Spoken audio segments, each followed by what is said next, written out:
Right now we're going to talk about how to find the radius of a circle. And if you think back to geometry, you'll remember that the radius is the length, the distance between the center of a circle all the way out to the edge. How far is that? Well, in this circle, this is 1, 2, 3, 4, and these are 1-inch squares. So my radius is 4 inches. And it's 4 inches whether you go straight across, up, whether you go diagonally, any direction you go in, it is 4 inches from the center.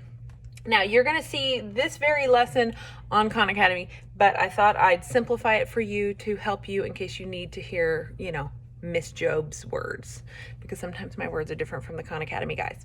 Okay, so when you're looking for the radius of a circle, this one was super handy because it intersected right at, I could just go straight across and know that this is 1, 2, 3, 4, and the radius is 4. Well, that's not necessarily always the case in some circles. So let's look at this. Can you see it? The yellow circle. I probably should have made it a little darker. I've highlighted it in yellow.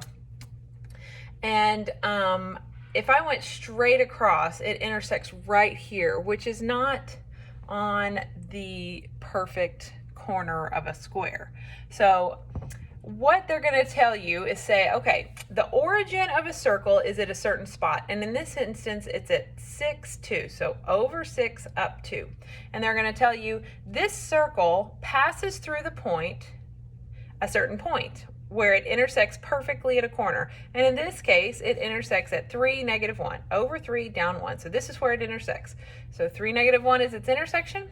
6, 2 is its origin or its center. And it says, well, what is the length of the radius? Well, we don't know. We can't just count those squares and know, okay? But if we make a triangle, if we go back to the Pythagorean theorem, we can make a little right triangle using this to find what the legs are. And we can make this the hypotenuse. So if I come down from the center and go straight down, pretend I can draw, and then I come here and I say, okay, well, if I draw straight across, I'll intersect over here and I'll come to this point, 3, -1, and look, I've made a right triangle, haven't I? Do you see the right triangle I just made?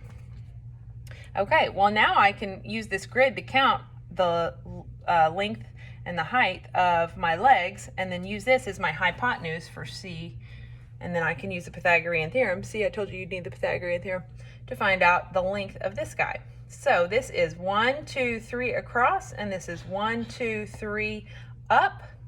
And so if I get my marker, you can see that 3 squared plus 3 squared equals C squared. You see that? And so I know 3 squared is 9, so I have 9 plus 9 equals C squared. 18 equals C squared, and the only way to find out, well, 18 doesn't have a perfect square, so I'm just going to take the square root of both sides. I don't know what the square root of 18 is because I know it's not a perfect square, but I could with confidence say that this side is the square root of 18. I know that's 3, I know that's 3, and I know the length of this radius right here is the square root of 18. Okay, let's look at this one that's a little bigger.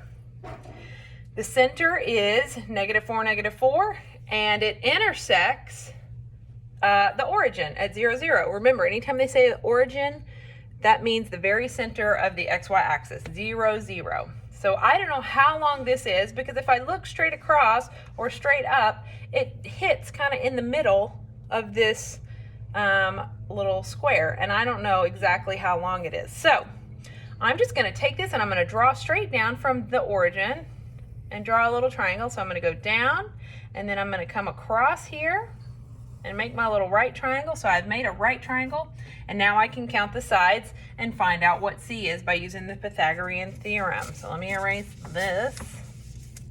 And I have 1, 2, 3, 4 squares here. And I have 1, 2, 3, 4 squares here. So I'm going to end up with 4 squared plus 4 squared equals C squared. 16 plus 16 equals C squared.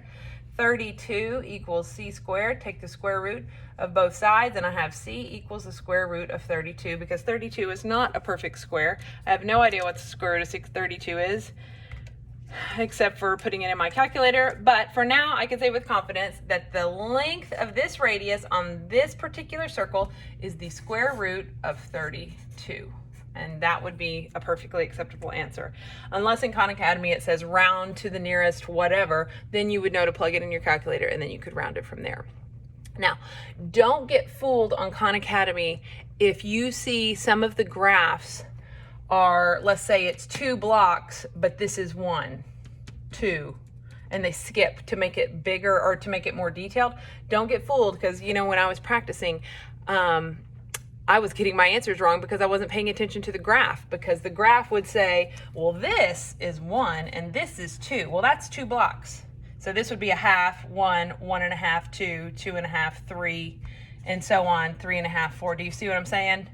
So that I was plotting everything wrong because I wasn't paying attention to the graph. So if you find yourself thinking, I know this answer is right, look at the graph and make sure you're doing that correctly and plotting it correctly, and then you should have no trouble. But this is a fairly simple lesson. Just use the Pythagorean theorem, look at this circle, and find out what C is, and you'll be good to go.